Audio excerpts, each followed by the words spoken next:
Jeffrey Epstein lahir di Coney Island, New York 1960 dari keluarga Yahudi yang menetap di Amerika. Ayahnya kerja di Departemen Taman Kota di New York, ibunya mengurus rumah tangga, berasal dari keluarga yang sederhana dan biasa-biasa aja. Epstein memang pinter. Setelah SMA sempat kuliah di jurusan fisika dan matematika, tapi cuma 2 tahun nggak lulus, dia drop out. Hebatnya, dia bisa jadi guru di sekolah elit swasta. Gak pernah terungkap gimana cara dia bisa dapat pekerjaan ini. Lalu, secara ajaib, Epstein kerja di Bear Stearns, perusahaan bank investasi terbesar di Wall Street. Gak main-main, CEO perusahaan ini secara langsung ngubungin bawahannya untuk menginterview Epstein. Karena pintar, diterima. Selama kerja emang terbukti hebat, tapi begitu resumenya ketahuan bohongan, ngaku lulusan kuliahan padahal nggak kuliah, masih tetap lanjut dipekerjakan di situ, tapi kemudian dipecat karena melanggar peraturan yang nggak dirincikan. Bukannya jatuh setelah dipecat, karir Epstein justru makin melejit. Dia langsung dapat panggilan lagi-lagi dari CEO Towers Financial Corporation atas rekomendasi bos besar di Eropa untuk merekrut Epstein. Ini tuh perusahaan penagihan hutang yang lagi menjalankan skema Ponzi dan merasa Epstein adalah orang yang tepat untuk disuruh melakukan yang buruk-buruk di situ, yaitu nipu investor ratusan juta dolar, memanipulasi harga saham, dan dari sinilah perusahaan untung. Epstein adalah otak di balik manipulasi-manipulasi ini, jalan terus sampai tahun 1997 ketahuan. Tapi yang masuk penjara cuman si CEO aja, karena Epstein bilang, aku punya teman di kepolisian. Selama aku bisa gerak bebas, kamu bakal dapat hukuman yang ringan. Aku akan selamatin kamu. Stephen percaya,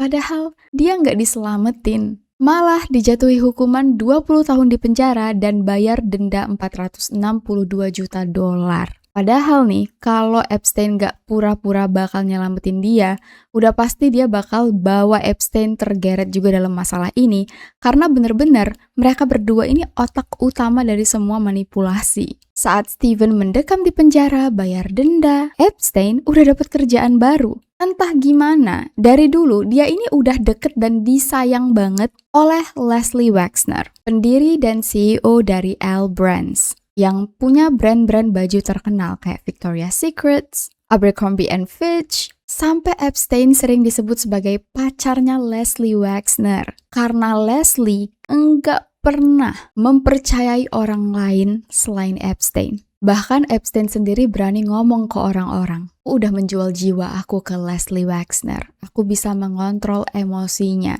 Leslie sayang banget sama aku. Wexner mempercayakan saham sebanyak lebih dari 1,3 triliun dolar Amerika ke Epstein untuk dikelola dari tahun 1991 sampai 2006. Jadi ternyata dari dulu, bahkan sebelum kenal sama Stephen yang masuk penjara, Epstein udah kenal deket sama Leslie Wexner. Tapi hubungan mereka ini tiba-tiba putus, hancur saat Epstein ketahuan menggelapkan dana sekitar 46 juta dolar. Anehnya, Leslie Wexner gak pernah ngelaporin Epstein ke polisi. Cuman mutusin hubungan gitu aja. Dari awal nih, aku jelasin jejak karirnya Epstein. Kalian bisa lihat gimana dia terhubung dengan CEO, tiba-tiba aja yang awalnya guru matematika. Bukan berarti aku merendahkan guru matematika ya. Inilah rekam jejak Epstein yang misterius banget. Semua orang gak bisa melacak. Sampai Epstein disebut sebagai hantu. Kekuatan orang dalam mana yang bisa membuat dia langsung terhubung ke orang-orang hebat ini? Kok bisa ada orang sekaya Jeffrey Epstein yang gak punya investasi? Namanya gak tercatat di jejak investasi manapun. Ibaratnya kalaupun dia maling duit para CEO ini, gak make sense. Kekayaan dia tuh terlalu hebat guys. Nanti aku jelasin lebih lanjut. Jadi banyak yang menduga Jeffrey Epstein awalnya adalah mata-mata agen intelijensi Israel, yaitu Mossad. Semua koneksi hebat ini didapetin dari Mossad. Makanya Jeffrey Epstein bisa langsung kenal dengan para CEO. Lalu dengan pintar dipakai oleh Epstein untuk meraup kekayaan sebanyak mungkin. Dengan cara apa? Yaitu dengan menjadi pedagang besar jaringan piramida seksual anak di bawah umur yang pelanggannya adalah jutawan, milioner, kerajaan, yang kemudian diperas karena foto dan rahasia mereka sudah dipegang oleh Epstein. Kita bakal bahas konspirasi ini lebih detail di part selanjutnya. Sekarang aku jelasin dulu gimana praktek busuk Epstein tercipta dan gimana bisa terbongkar. Welcome to Ruang Gelap.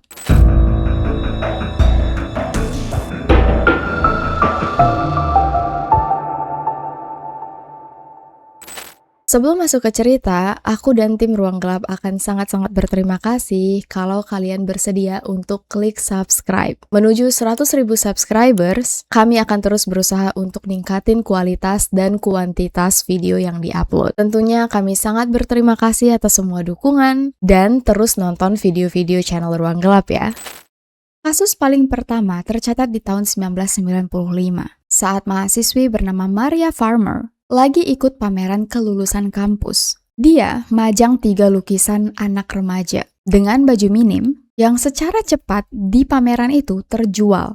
Ada yang 14.000, ada yang 12.000 dolar. Harga yang fantastis. Tiba-tiba dari belakang, dekannya nepuk. Maria, aku mau kenalin kamu dengan orang penting. Orang yang dimaksud oleh dekannya adalah Jeffrey Epstein dan Ghislaine Maxwell. Kalau tadi kita udah bahas siapa Jeffrey Epstein, sekarang kita bahas siapa Ghislaine Maxwell. Ghislaine adalah anak pahlawan perang dan pejabat Inggris bernama Robert Maxwell yang punya perusahaan penerbitan di Inggris. Kaya raya banget, bukan keluarga sembarangan. Robert punya akses luar biasa ke tingkat tertinggi pemerintahan Israel. Berteman dekat dengan Perdana Menteri dan petinggi Israel lain karena pengaruh medianya di Amerika dan Eropa. Robert investasi besar-besaran di perusahaan-perusahaan Israel, mulai dari farmasi, teknologi, penerbitan. Yang diduga investasi ini sebenarnya donasi yang diberikan oleh Robert untuk membiayai, memfasilitasi operasi militer Israel. Seorang mantan perwira intelijen Israel yang bernama Ari Ben Menasse, maaf kalau penyebutannya salah, Robert adalah perantara penting bagi Mossad.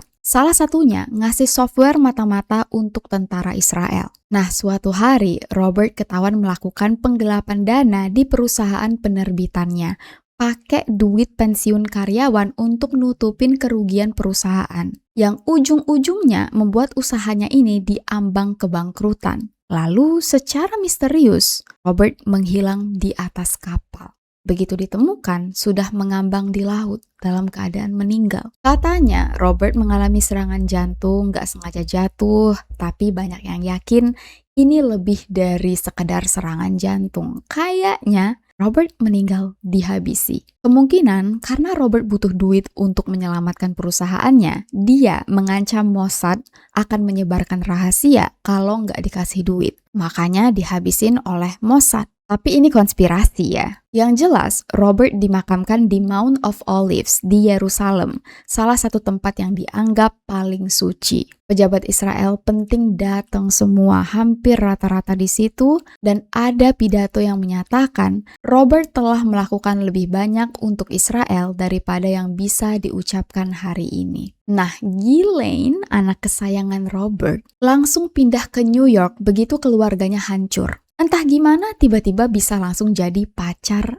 Jeffrey Epstein. Ini salah satu alasan kenapa orang-orang percaya menduga Epstein ini salah satu agen intelijensi Israel. Kayaknya hubungan mereka ini ada di sini. Tapi seperti yang aku bilang, kita akan bahas ini di part selanjutnya. Balik lagi ke cerita tentang Maria yang lagi pameran lukisan di kampus. Dekannya mengenalkan Epstein dan Ghislaine sebagai donatur penting sekolah kita. Mereka mau beli lukisan kamu loh. Maria bingung, maaf bu, tapi lukisan aku semua udah kejual. Gak boleh, kamu gak boleh jual ke orang. Kamu jual ke mereka, wajib, dan kasih diskon ya. Jadi yang tadinya lukisan udah deal mau dibeli 12.000, cuman dibeli 6.000. Khusus untuk Jeffrey Epstein dan Ghislaine. Epstein senyum, dia minta nomor Maria. Jangan khawatir Maria, perjalanan kita nggak berhenti sampai sini. Maksudnya, jangan sedih, kamu dibelinya murah, nanti pasti akan ada banyak job-job lain yang aku kasih. Beberapa bulan kemudian, Maria beneran dapet telepon dari Jeffrey Epstein yang nawarin pekerjaan. Epstein baru beli mansion baru di Manhattan. Ini bagian orang-orang kaya ya. Maria disuruh jadi penjaga pintu untuk ngurusin para tamu dan dekorator yang datang ke sana. Menurut Maria, Epstein baik banget. Dia beneran dikasih kerjaan yang layak. Mulai tuh ngobrol dengan Epstein, ditanyain tentang keluarga. Kamu punya berapa saudara, Maria? Ceritalah Maria. Oh, aku punya 2 saudara, Pak. Adik aku ada namanya Annie, 16 tahun, sama satu lagi, gak disebutin namanya, 12 tahun. Annie nih pinter banget, Pak. Dia lagi SMA kan sekarang. Cita-citanya pengen lanjut ke salah satu Ivy Leagues. Lanjut kuliah di salah satu universitas terbaik di Amerika. Epstein pura-pura kayak bapak-bapak yang terkesan banget. Pengen deh bantuin adik kamu. Coba tanya adik kamu mau nggak ajakin sukarelawan ngajar di Vietnam atau Thailand. Biar resumenya tuh bagus. Kalau daftar kuliah udah punya nih pengalaman jadi volunteer ya kan. Maria seneng banget. Langsung dia kabarin adiknya. Annie, ada bapak donatur kuliahan aku yang mau biayain kamu jadi sukarelawan, mau mendukung pendidikan kamu. Mau nggak? Menurut Maria ini nggak aneh, karena kan Epstein emang jadi donatur kuliahannya ya. Memang tipe bapak-bapak yang mendukung anak-anak muda. Annie setuju, mau dikirim ke Vietnam. Tapi sebelum pergi sukarelawan ke Vietnam, Annie diajakin dulu ke salah satu rumah mereka yang ada di New Mexico. Nama tempat ini Zorro Ranch. Meskipun ranch, peternakan, ini tuh sebenarnya rumah mewah atau mansion, kayak resort yang berdiri di atas lahan ribuan hektar yang sepi banget. Fasilitasnya sekelas resort, lengkap dengan landasan pesawat, biar tamu-tamu elit berdatangan itu mudah, mendarat langsung di situ. Di dalamnya ada fasilitas seperti kolam renang, gym. Pokoknya memang properti mahal yang sengaja dibangun orang kaya untuk menyambut tamu dan bersenang-senang tanpa gangguan orang luar. Annie kira alasan dia dipanggil ke rumah ini di New Mexico karena mau dikumpulin dengan para pelajar lain yang juga bakal berangkat bareng ke Vietnam. Tapi ternyata dia sendirian. Biar kalian gak bingung, Epstein punya 5 properti. Yang pertama, Zorro Ranch di New Mexico, tempat di mana Annie sekarang berada yang lagi aku ceritain ini. 2, ada mansion mewah di Manhattan, tempat Maria kerja sebagai penjaga pintu. 3, ada rumah mewah Palm Beach di New York, nanti bakal kita bahas. 4, apartemen elit di Paris, nanti juga kita akan bahas. Dan 5, pulau pribadi di Karibia yang kita kenal sebagai Pulau Pedo, yang juga bakal kita bahas nanti. Jadi, di 5 tempat ini ceritanya beda-beda, tapi skemanya mirip. Waktu Annie dibawa ke rumah yang ada di New Mexico, dia beneran sendirian di situ sama Epstein dan Ghislaine. Ada pekerja-pekerja lain, tapi ya intinya cuman bertiga. Dibawa keliling dia, melihat kemegahan, kemewahan yang ada di properti itu, seolah untuk nunjukin ke Annie, kami ini orang berkuasa. Kami orang yang kaya banget, secara nggak langsung mengintimidasi Annie yang ngerasa sendirian terkepung orang kaya gitu. Annie lalu dibawa ke ruangan pijit, ditanya, kamu pernah nggak dipijit secara profesional?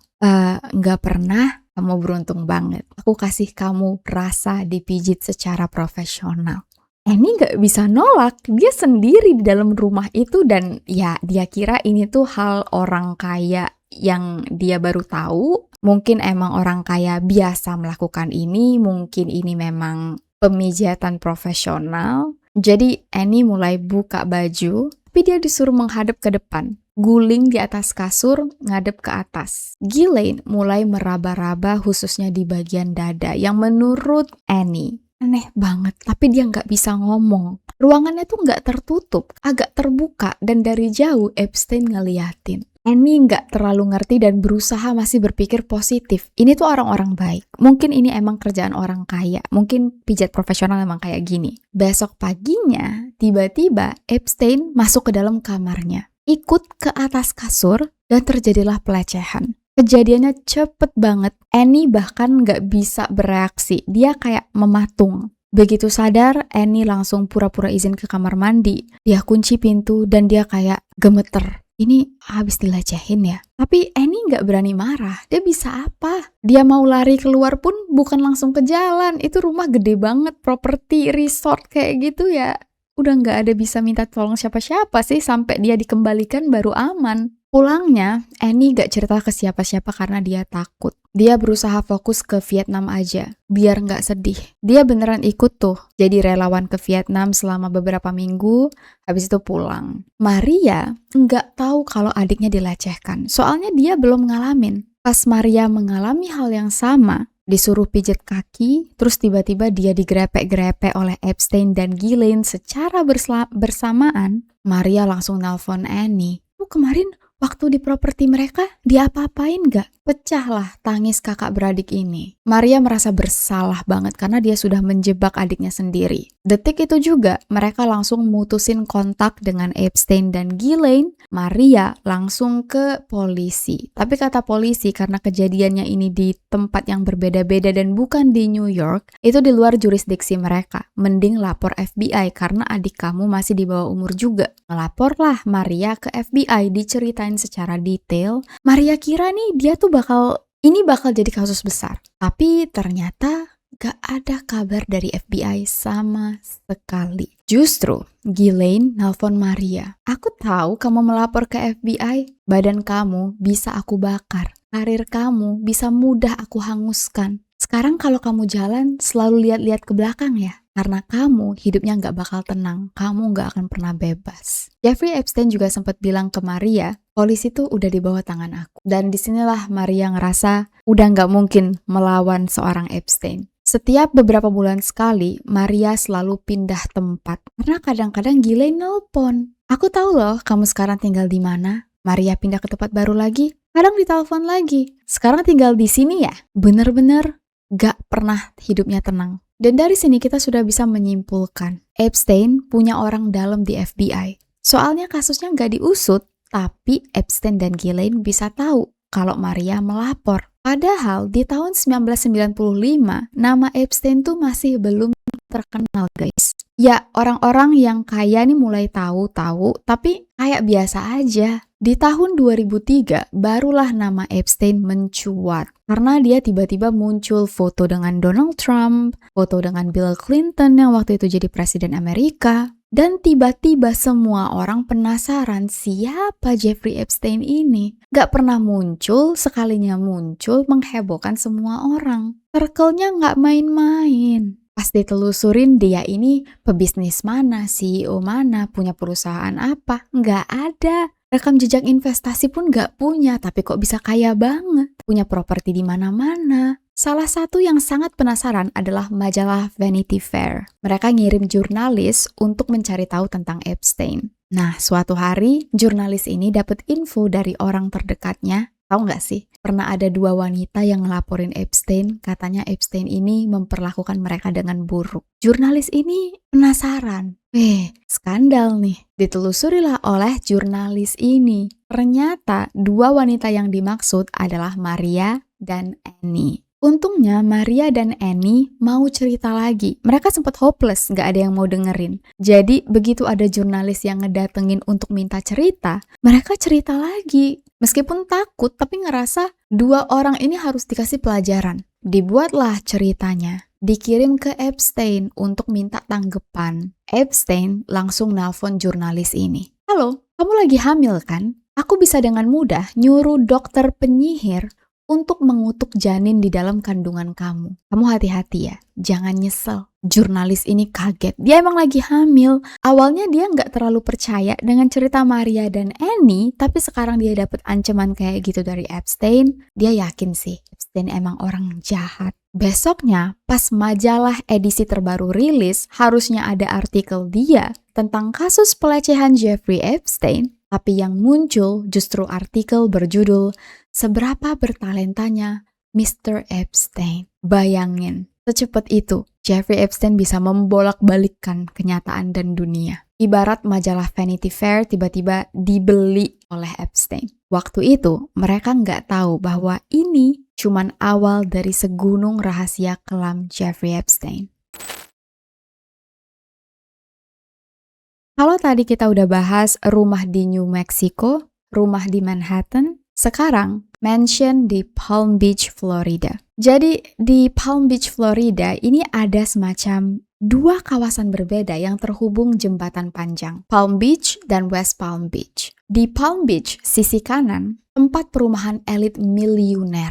Orang-orang yang gak pernah napak tanah, gak pernah ngerasain susah. Orang-orang yang kaya dari zaman leluhurnya. Nyebrang ke jembatan ke sisi kiri, West Palm Beach. Tempat perumahan, kota, tempat tinggal orang-orang rakyat biasa yang hampir bisa dibilang rata-rata juga menengah ke bawah. Jadi ini tuh kayak dua dunia berbeda yang terhubung oleh satu jembatan. Nah, di tempat perumahan elit para miliuner inilah tinggal orang-orang kaya, old money, yang nama keluarganya udah nggak asing di telinga. Contohnya Donald Trump. Atau penulis buku terkenal kayak James Patterson yang buku-bukunya sering aku jadiin referensi konten Ruang Gelap. Anehnya, Epstein yang bukan dari keluarga kaya raya, udah punya rumah di sini sejak tahun 1990. Entah itu duit dari mana. Satu-satunya OKB yang gak jelas sumber hartanya dari mana. Gak jelas juga asal-usulnya. Tetangga akrab Epstein adalah Donald Trump. Sebelum Epstein ditangkap, Donald Trump ngomong sendiri, "Aku kenal Jeffrey Epstein sudah 15 tahun. Orang yang menyenangkan. Kami sama-sama suka wanita cantik dan kebanyakan masih muda." Itu Donald Trump tetangga yang gak waras. Kalau tetangga-tetangga yang waras, mereka nih mulai curiga. Di tahun 2003, ada yang ngelapor ke polisi. Kenapa ya di rumah Epstein sering banget kelihatan banyak perempuan muda yang kayaknya masih remaja keluar masuk, bolak-balik ke rumah Epstein. Sempet dicek oleh polisi, didatengin, ditanyain memang ada perempuan-perempuan yang keluar bolak-balik dari rumah itu, tapi semuanya di atas 18 tahun dan katanya sih pekerja kantor Epstein. Jadi ya gak ditindaklanjutin oleh polisi. Baru di tahun 2005, ada seorang ibu yang melapor ke polisi, cerita bahwa anaknya yang berusia 14 tahun masih SMP, berantem di sekolah dengan teman-temannya gara-gara uang $300. Uang yang sangat banyak, gak tahu dapat dari mana. Jadi, ibunya menginterogasi anaknya ini. "Kamu dapat dari mana uang $300? Akhirnya anaknya ngaku, "Iya bu, sebenarnya kami ini suka mijitin bapak-bapak kaya yang ngebayar sekitar $200-300 sekali pijet." Ibunya kaget, makanya langsung ngelapor polisi. "Pak polisi, udah banyak kan anak-anak yang ngelapor?" Polisi bingung.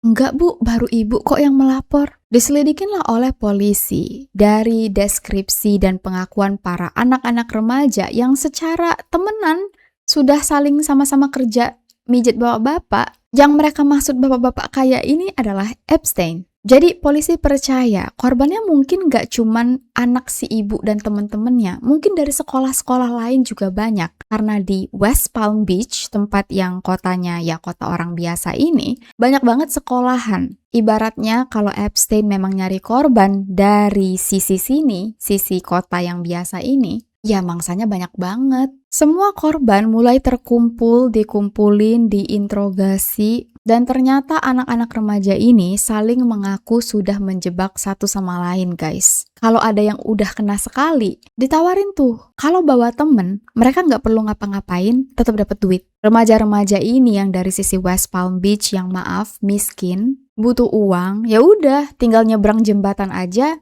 ketemu ke rumah Epstein dapat duit, ya kan? Easy money. Pas pijat, mereka cerita harus buka baju. Kadang mereka juga harus menyaksikan Epstein memuaskan diri sendiri, sebagian lagi diperkaos. Tingkat pelecehannya beda-beda. Setelah polisi ngumpulin kesaksian-kesaksian para gadis-gadis remaja ini, polisi mulai mengintai kantor dan rumah Epstein. Bahkan di bandara pun diintai karena Epstein punya 1 helikopter dan 2 pesawat pribadi yang terparkir di bandara. Dilihatin oleh polisi kemana aja Epstein pergi, ada nggak indikasi yang lebih dari cerita para remaja. Sekitar 2-3 bulan, korbannya udah banyak banget yang ngaku. Hampir semua di bawah umur, cerita mereka itu hampir sama persis detail tentang rumah, bahwa di dalam rumah ini ada banyak banget hal-hal berbau pornografi, mulai dari lukisan, patung, anak-anak tanpa busana, bagian-bagian intim, sampai ke kronologi mereka-mereka ini yang awalnya ditarik oleh temen,